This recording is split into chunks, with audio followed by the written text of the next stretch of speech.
All right, perfect. Thank you, Jason. Be smart. Most people are. But, okay, guys, let's talk. And I think this next session right here is going to be very impactful. I think what these three are doing is taking care of our most important commodity in this country. If I think that our young adults, like I said, our teens are facing an uphill battle, you might think that in some ways.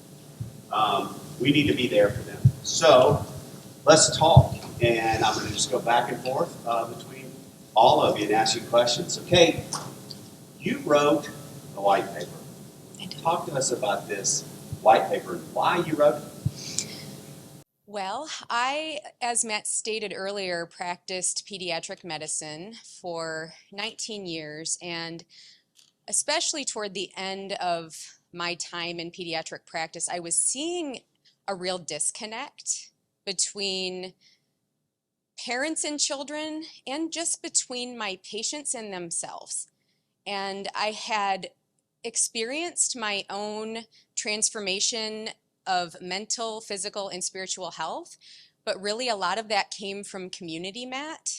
I found when I was placed into an authentic community that there was so much healing found there, and I found the value in living authentically. As you saw with Josh's video earlier, many times we wear the smile, and sometimes it's important to take off the mask and talk about the things that others don't. And we talk about shifting culture, and I was just seeing the need to give people, parents and teens and young adults alike, their own community to feel seen, heard, loved, and validated, and to be able to grow into their best version.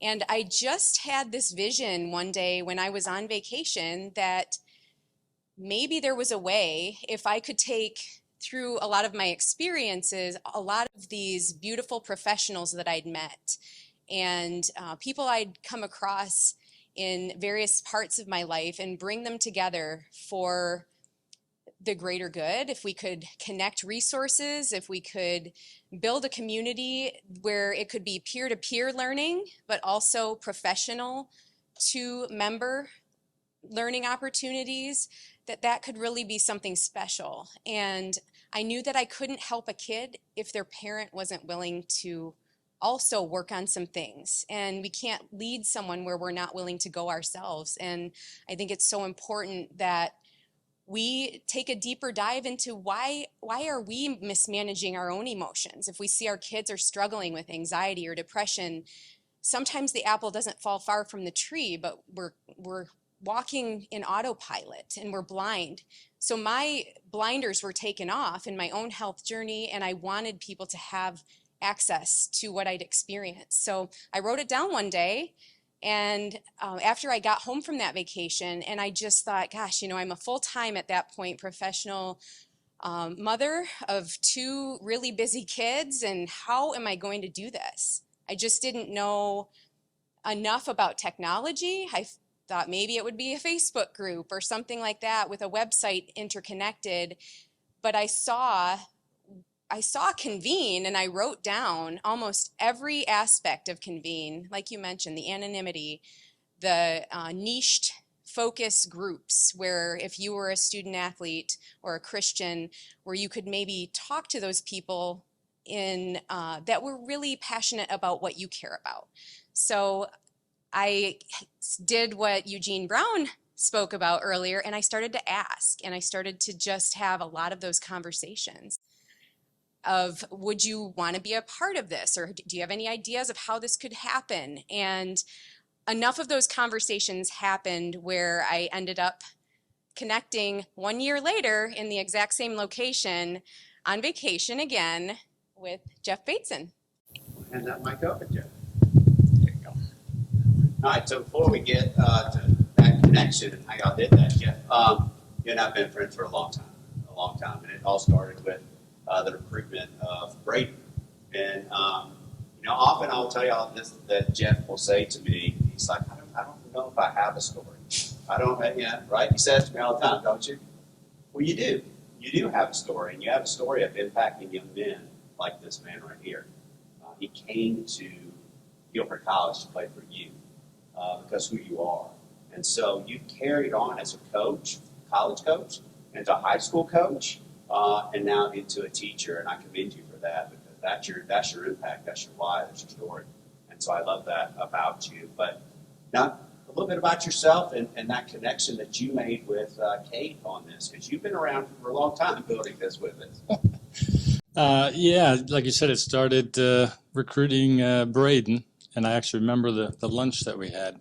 You were a junior. You wanted to maybe get to college a semester earlier, if I remember right.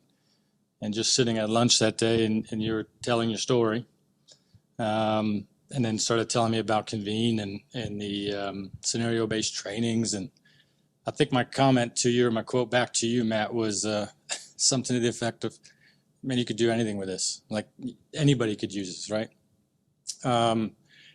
And just kept going with you, back and forth, and ideas and thoughts, and here we are. But you mentioned the teaching and the coaching. I think I'm still figuring out my story, to be fair, Matt. Yeah. Did my wife tell you that?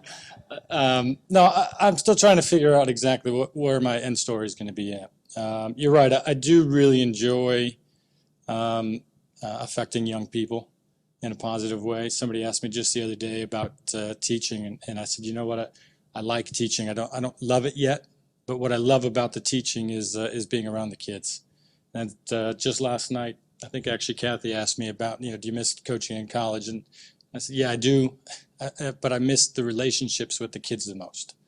And it's different between high school coaching, high school teaching, and college. College, you're with them, 8-9 months of the year. High school, you see them every day, but for an hour 15. High school coaching, I see my girls for 3 months. So for me, it's how can I impact in those amounts of times. But when Kate and I connected up in Michigan, and we were just chatting around the fire, if I remember, one morning, I think, just kind of talking about impacting kids. And I can't even remember exactly how I originally sent you the idea of Convene, but we just started talking about how we could plug this into Convene, and the different programs we could use, and the leadership programs that we could find and have people share on the platform to affect and help mentor kids. Matt, for me, and I've told you this story, so part of the story is when I was playing sports in college, I would walk out of practice.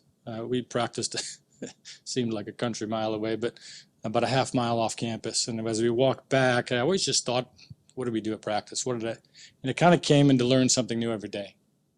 And I just have kept that with me. Learn something new every day. Learn something new every day. Tried to teach that to my players, my daughters, my students. But as I became older in coaching, and then now that I'm teaching, and I see this between Uniquely You and yours, it's not just learn something new every day, but can we teach something impactful every day? And I think that's exactly what Uniquely You and yours, and especially Convene, can do, and what we can do is we're all going to learn from everybody else, just like Lisa just said, but we're going to teach something impactful every single day. So that's my side of it. Absolutely. That's Jeff Bateson, All-American soccer player in college. True story.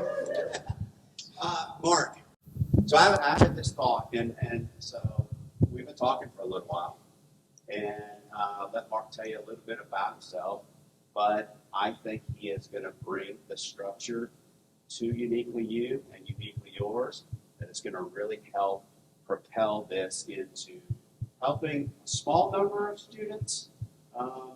If you settle, what's your number? My number's 1 million, but like I like to add, I'm flexible. I'd like a lot more than that. Exactly. So talk about yourself, what you've done, and how you came up with this thought process that you had. First of all, thanks, Kate and Jeff. You've been impactful on my life, and Matt, too. Just getting me here. You were my pathway here, all of you. I'm Mark Ullman. I'm a student mindset specialist. I guess I'm still playing with my title. But what I do is I change student cultures. And as Vince was up here this morning, and he said, the hardest thing to do is to change a culture. I have a 2-word statement that I use a lot in my life, and that statement is, oh boy. But I also have a 2-word statement that I say, what's next? And I prefer that last one. And I love my kids. I was an 8th grade science teacher for the last 22 years of my career. I retired a year and a half ago to join my wife in her endeavors as a health coach. But back up 12 years ago, I had a set of parents. If you can imagine this as a teacher, and some of you have been teachers, imagine a set of parents calling you up and saying, "We come over to our house, we got something to tell you." And you say to yourself, all right, that's probably pretty good or pretty bad, but it's probably pretty good. And I went over to their house, and it wasn't weird because I knew them a bit. And they proceeded to tell me a story. And the first thing they said, "We want to thank you for saving our son's life." And I was kind of taken aback. You're going to have to tell me more. I don't know what you're talking about. And they proceeded to tell me a story that their son had gone out on the coldest day of the year and intended to end his life in 30 below weather. And at the last possible instant that he had left in his life, he brought his phone with him and all the flashlights in the house so no one could find him. He texted a friend, and that friend got in touch with his parents, and they came and got him. And they got him the help he needed. And what he told his parents, which impacted my life as much as I ever impacted his life, he said, "Mr. Ullman would have been so disappointed in me if I'd have gone through with this." And that statement changed my life. As you can imagine, the life of that family. And that young man is 27 years old, and he went out and got himself a elementary education degree. And I took him out for dinner 3 weeks ago. And we had a nice chat. We had a wonderful chat. And I told him the impact that he had on me. And the impact that he had on me was that I started writing down what I was doing as a teacher. Not how well I was teaching Newton's laws, because I assure you my Newton's laws lessons had yet a bit to be desired. But what did I do as a teacher to change his culture? In his mind, that was different from everyone else. And I started writing those things down. I had some things written down, but I started organizing them. This is what I do to change culture. I added, I subtracted, but I made it better over the next few years. And I settled on a system and actually put some data to it. I have thousands of data points my last 2 years as a teacher studying this. And I came up with a system that has 2 lists to it. There's 10 things you do if you are an underperformer, and there's 10 things that you do as a higher performer in life. And I never show one list without the other, because the higher performing list is a pathway out of the underperforming list. And it changes individual cultures. And if you can change an individual culture, you can change the culture of a peer group. And if you can change the culture of a peer group, you can change the culture of a class. And if you can do that, you can change the culture of a grade. And if you can do that, you can change the culture of a school building and a school district. And dare I say, maybe a conference or a state or a nation. And I'm on a mission. I'm on a mission to do that. I appreciate you joining me.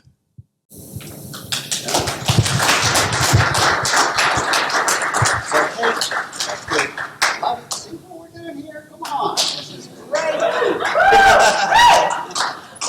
So, Kate, you have a vision that you want to make happen. and talk just, you talked a little bit about it, but what do you want to see? What do you want to grow? Because it's not just up there in Midland, Michigan. By the way, I'm a part-time Michigander because I fly out of Michigan all the time. But what do you want to do? Why are you so passionate about this?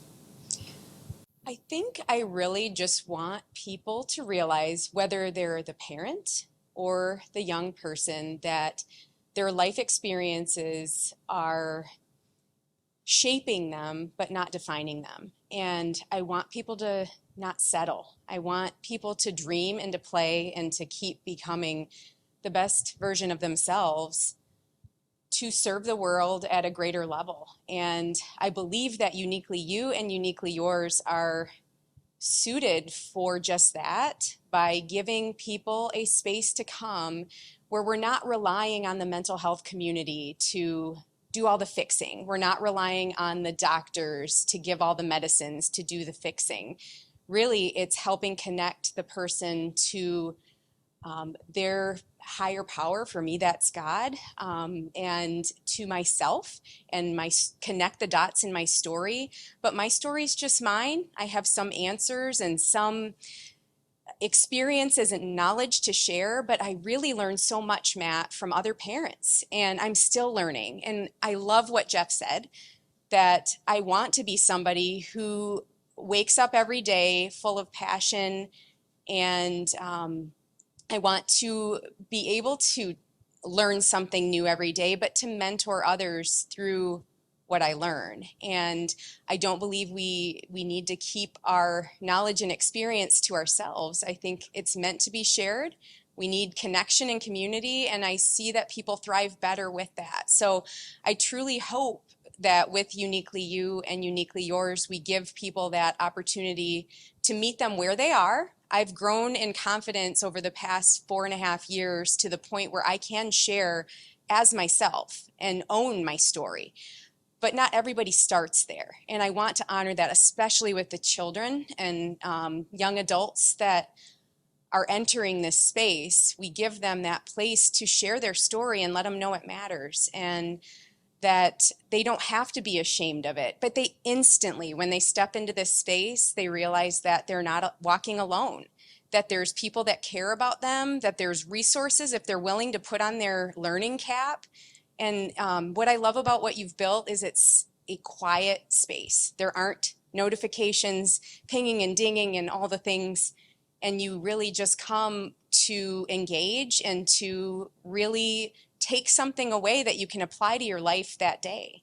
And I believe we're on the right track. But what I love is it's a hub where people can come that share my passion. This is not the Kate and Jeff show. It won't be the Mark Oman show. It's a space to bring beautiful people together to help it grow. And I think we'll give a lot of people purpose, whether they just simply share their story or they build something with us. So I think there's a lot of good that will come out of it. Me too, and always looking for more groups, more people, and that's where it comes that you may know somebody. You might know somebody who can come in and help. So my daughter Lainey will be here in a minute. This is something that I'm proud of, and I showed you that experience earlier. All right, so Lainey's 19. She's at UNC Chapel Hill, and that experience has been taken more than any experience in the entire platform. So that experience. And she wrote that I am from statement, which is in high school. Now, thanks to Jeff. Jeff, I want to talk to you to talk about that I am from statement, that I am from experience, and how you've been able to implement it in your classroom and some of the things that you've seen from that, because I think it's really special. Yeah. What I've learned, and you can attest to this, what I've learned in a quick amount of time teaching is that the kids need a break from school, from what you're teaching them. And to be fair, sort of the teachers. So about every 3 weeks or so, generally on a Friday, I'll do something different with them. And last semester, it was great timing. I just asked if Kate and Matt were free one day and one morning, and I showed my 3 classes convene. Showed them Uniquely You. Obviously, as we've said, it's a place where we want teens to be able to come and be comfortable and share and learn and teach. And So I was showing it to them. They came on and introduced themselves, and then, if I'm not mistaken, you quickly moved the experience into the Uniquely You for us. And so I had them take it. And as you saw on the screen earlier, it's just a statement of where she's from and what she's experienced through her own eyes, and telling it a little bit differently. And I told the kids, I want you guys to take it. I want you guys to write it. And I just gave them the whole hour, the remaining part of the hour. And I kept assuring them, and actually they kept asking for assurance that it was going to be anonymous. And at the time, the first class specifically was a class that I had because I started in a middle school that I'd had. This was my third year with them. So it's a smaller school. There were 15, 16 kids in class, so I knew them all. But they kept saying, Mr. Bateson, is it going to be anonymous? You're sure it's anonymous? Will you know? And I'm like, no, I won't. And after I guess during my lunch break or planning, I started reading all of them. The things I learned about those kids that I didn't have any clue of was unbelievable. They were pouring their heart out because they knew it was anonymous. And they were learning from each other, was what I also started to realize, and you guys did too. In real time, we were actually learning this. They were learning from each other because they were reading each other's answers after they had taken it. And I started thinking back, and I distinctly remember a couple kind of looking around the class, like looking at their screen, is like, it must be Steve or it must be Susie, and they have no idea. So it was really neat to see that. Fast forward a month or two later, a week or two later, I showed them how to write an experience or create an experience. And they were doing everything from what's your favorite hamburger to, favorite sport or whatever, name the topic, but a few of them were very insightful, very, very meaningful to them, these experiences. So it's that experience alone has really gotten into, or maybe I should say, has really taken a hold of the kids' sort of feelings of what we want Uniquely You to be eventually. Question for you, or asking just to tell. Sure. What happens sometimes in class when you're just walking around, or when the young lady's computer power was dead and she powered it up? This is special. Now y'all listen to this. Yeah. This is what we want to do. So I'll actually share two quick stories. And on that one, so they all have laptops now. It actually kind of drives me nuts because I can't see what's in front of their screen. And 99% of the time they're doing what they're supposed to be doing or doing something else. Or they're watching Josh's TikToks or whatever else. But this girl, her computer always dies, and she wasn't doing her work. And it's just like, all right, you got to get your work done.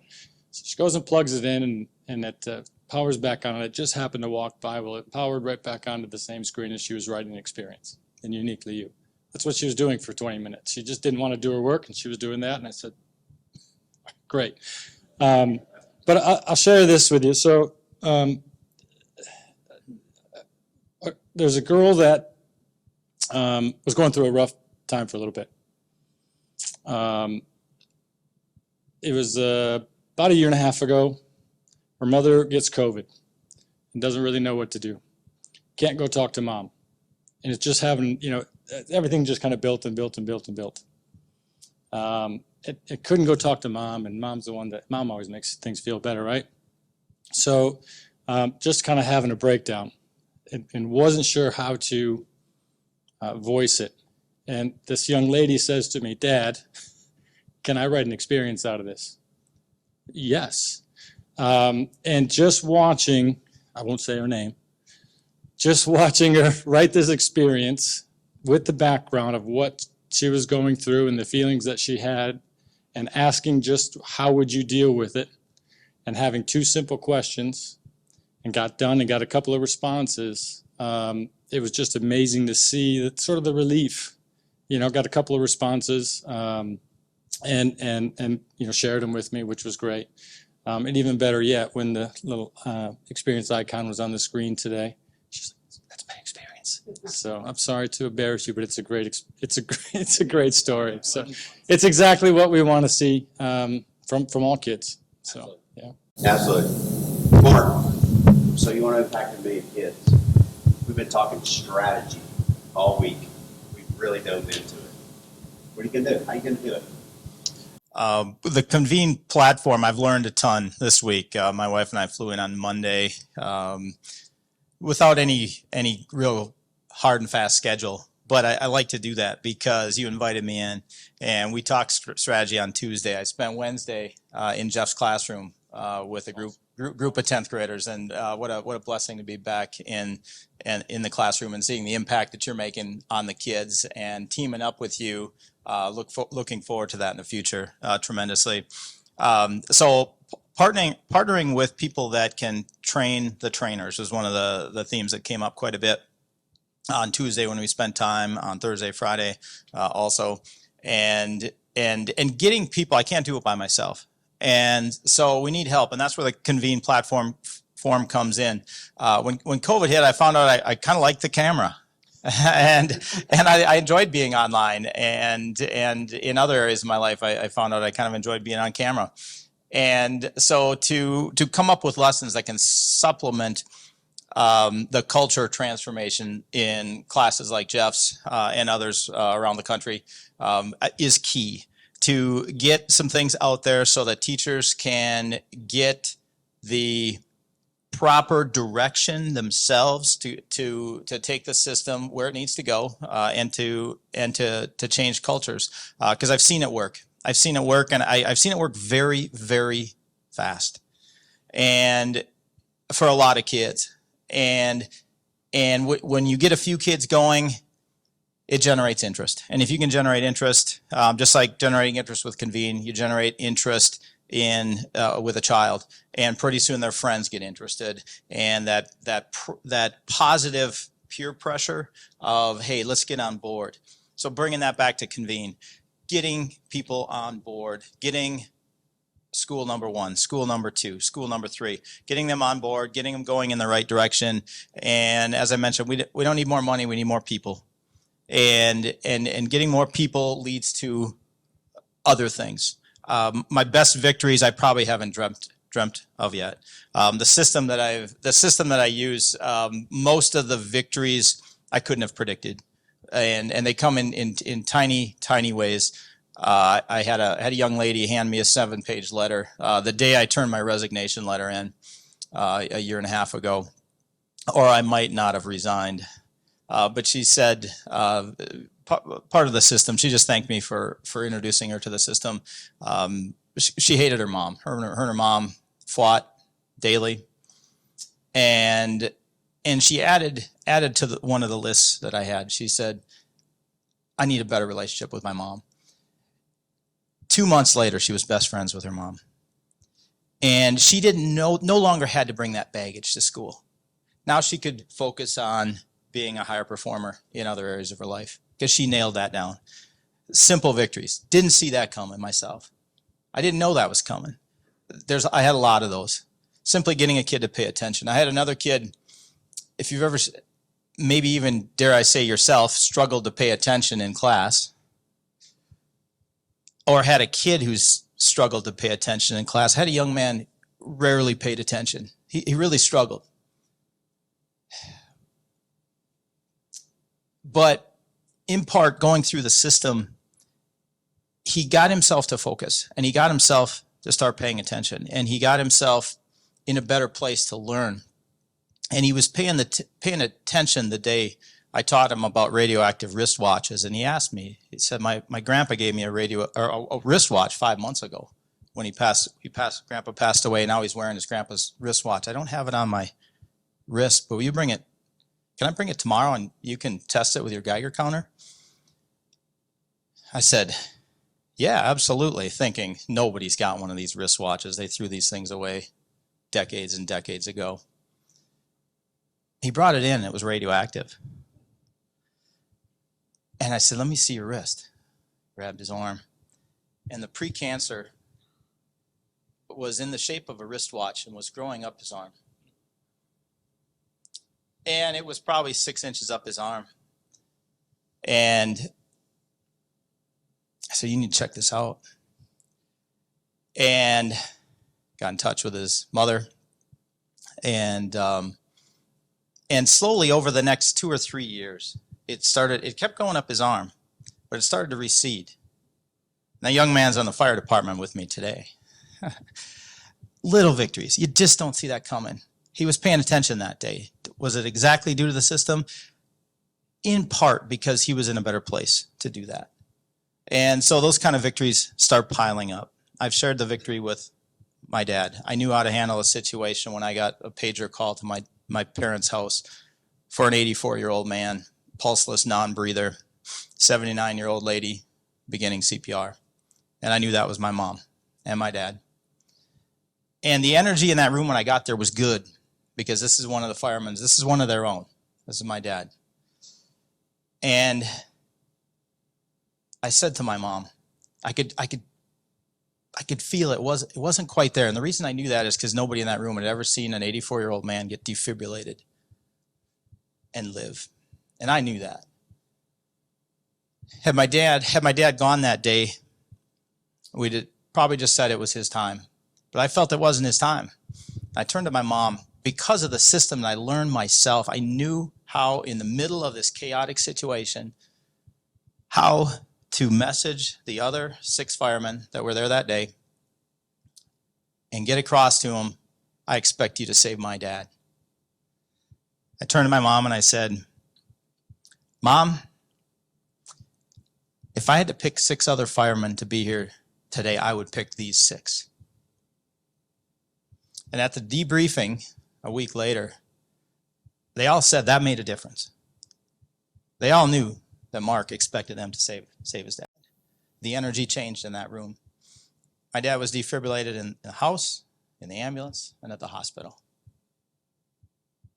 And I got to keep my dad another 4.5 years because I studied this. I knew how to handle that situation.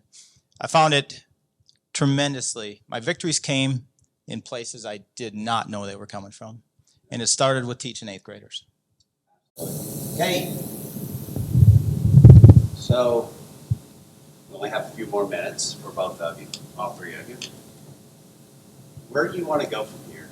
You know, it's not just kids, it's parents. It's the ability to bring people together. That's your vision. How are we going to do this? How are you going to do this? Well, a lot of it starts with networking. I've met some tremendous individuals this weekend. We have just, when you bring people together that share passion and share vision, and you utilize the gifts that each person has, as we talked about in the morning session, then I think beautiful things happen. We interview one another. We funnel each other to the various groups and communities that exist within Convene to help it grow. We're starting to partner with some nonprofits and help them grow in peer-to-peer mentorship and things like that. So, but you know, there's webinars, there's interviews, and just really continuing to take those baby steps forward. The beautiful thing is, like Mark said, I don't have to do this by myself. I've got Jeff alongside me. I've got Mark. We've got you. And then as people join, they're going to, once we help them capture that vision, we work on that management strategy and the execution of their own plan, then it will grow. And it's just going to take a lot of consistent effort and not quitting. And that's the hard part. Sometimes I think we get in our head that this is so much bigger than me, but it's not supposed to be just me. I'm just supposed to not give up on the dream. And I don't know, it's pretty awesome because I just see that it was your dream that then was paralleled with my dream. And Mark Oman shared this list with me in 2019, by the way, and it hit my heart, and I didn't even know about Convene yet, nor had I had my vision yet. But I wrote his name in my Bible as somebody who is going to impact teens with me, and here we are today. There we go. I love it. And, Jeff? Are we going to grow it? Yeah, how are we going to grow it? We're going to grow it with communities. Takes a village, right?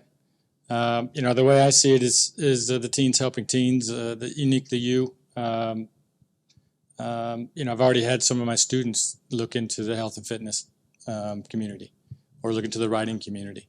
You know, so they're going to be able to go to different communities and learn other skills, other content. Parents can go into the from Uniquely Yours into Josh's community. If it's maybe a dad hears something about what Josh is doing, goes into that community. And it really just takes, and it's what we sort of talked about in the office yesterday. I think Eugene and I think actually Josh, we were talking about it is, we can't just, you were there too. We can't just learn something ourselves and be done with it, right? As a parent, we learn something about what's going to help our child. And we can't just let it just stop with our family. We've got to go share it with somebody else. Or whether that's on Convene or whether that's verbally or orally, it doesn't matter. So, growing it that way, just organically and through the help of everybody, not only here but everybody that will be here. Yeah, absolutely, absolutely. So, Mark, you can close us out here. You can take 2 mics. Yeah. I want to see you succeed. I want to see you impact. Me too. 3 million students, because I think it's such an important need that we have. I see it all the time. I see kids. I talk to parents all the time, and it's all of us. If I sat, Convene is like us sitting around the table. I use this example all the time. It's like us sitting around the table. And if we're sitting around the table and I look at Jason and I say, hey, Jason, what would you do if you were in this situation? Jason's going to pull from his experience. He's going to talk about how he would handle it. And it might be how he didn't handle it. It might be where he handled it wrong. Or it could be where he handled it the right way. But we're going to have a shared learning moment there. And it's like sitting around the table or sitting around that water cooler. So I want to see you succeed. So close us out here. Thanks, Matt. You mentioned the word need. And I'm going to add to that and just say desperate need. If you've been in education, you've been a parent, you've been on the surface of the earth, you know that there is a desperate need to help kids. The direction that kids are taking isn't always positive. There's tremendous positives to build on. And I think we can do that, and I think we can do it in a fairly short period of time. But there is a desperate need and a desire to help kids and get them going in a positive direction, and in many cases, just get them going. And so that word need really resonates when you say that, and it is one of the driving words in my head when I go through this, because I've seen it work and I've seen the actions. So when you talk about a culture, if I had to take one word and replace culture with one word, if I'm going to get the closest with that, it's just simply the word habits. Okay, thoughts, habits. Your thoughts, your beliefs, and your habits is your culture. And it starts with a thought. And you get a kid, a student, or an adult to start believing in themselves with a new thought. Get them to start believing. Install some new habits in them.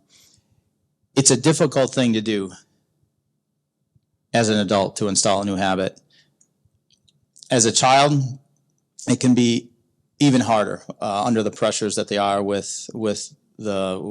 social media and with peer groups and things. And overcoming things like that in your life is not an easy thing. But getting that culture going in the right way, using Convene, communities, as you both mentioned, communities, using that positive peer pressure of their own community to get them going in the right direction by using Convene communities and steering them in this direction so we can help them. And we're going to impact this nation. Absolutely. All right, listen, everybody. These 3 people right here are going to change the world. They're going to make a lot of things happen because they care. They have story. They have something that they really are passionate about. And so